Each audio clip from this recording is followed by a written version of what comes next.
One thing we see more and more, young athletes right at the forefront of social change. But concern about what a school or a team could think no doubt weigh on their minds, so it helps when coaches lead the way. And that's exactly what happened recently in Baton Rouge. LSU coaches, including basketball's Will Wade, Tasman Mitchell, and Nikki Fargas, track coach Dennis Shaver, and gymnastics head coach Dee Dee Bro joined student athletes from LSU and Southern for a peaceful protest against racism. The Rally for Unity was held on LSU's campus in Free Speech Alley and came just days after LSU announced plans to rename Troy H. Middleton Library in an effort to disassociate the school with the racist past of some of its buildings' namesakes. And closer to home, UNO Athletics Director Tim Duncan shared an emotional story about being racially profiled by police.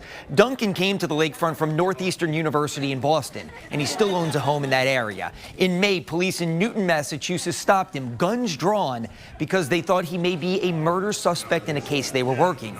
A former college basketball player, Duncan says being a 6'8" black man in a mostly white neighborhood is the reason why he was targeted. He also addressed the incident with all of his student athletes.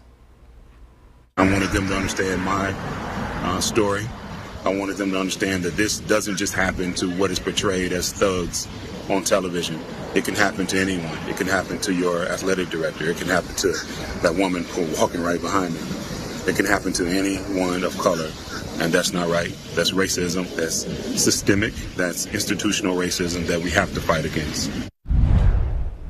Over in Mississippi, sports helped lead to a historic decision. In June, elected leaders voted to change the state flag and remove the controversial Confederate battle emblem. Coaches and athletes at every university in Mississippi lobbied for the change, and the NCAA said they'd never host a championship event in the state unless the flag was changed.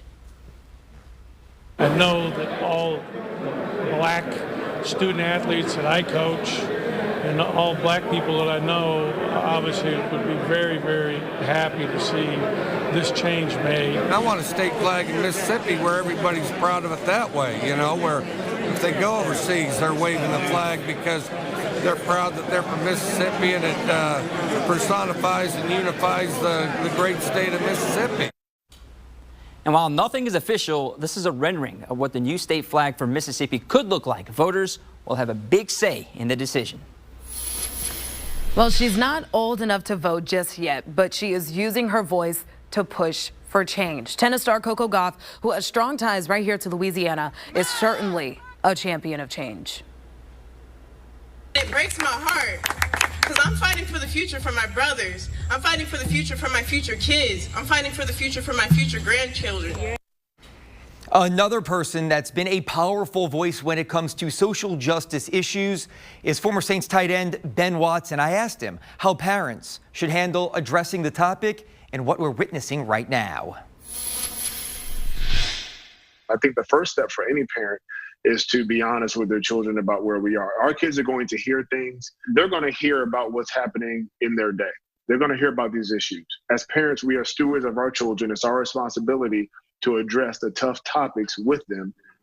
And racism, policing, death, ethnicity, poverty, all those things are very tough issues. But if they're important to us and we want them to be important to them, we have to introduce those things to them at an early age. We can't shy away from that because they're going to get their views from people that we don't want them getting their views from. And so for my kids, we talk about it, specifically when it comes to George Floyd and these protests. Around the dinner table, how are you all feeling? Have you heard anything? Do you have any questions? Is there anything you want to tell me? Anything you want to ask me? Do you want to know my opinion on what's going on? And I'll say this, I've had many friends talk to me and say, yeah, my parents use this word all the time growing up. If we mess up, which we will, we need to be able to apologize and tell our kids, what I did was wrong. Don't do what I did in this situation. Don't think like I thought in this situation. What I taught you at that point in time was wrong. And so our kids are important. We have to engage with them in that way. Well said by Benjamin Watson, and really engaging with each other in a new way is important as we all move forward.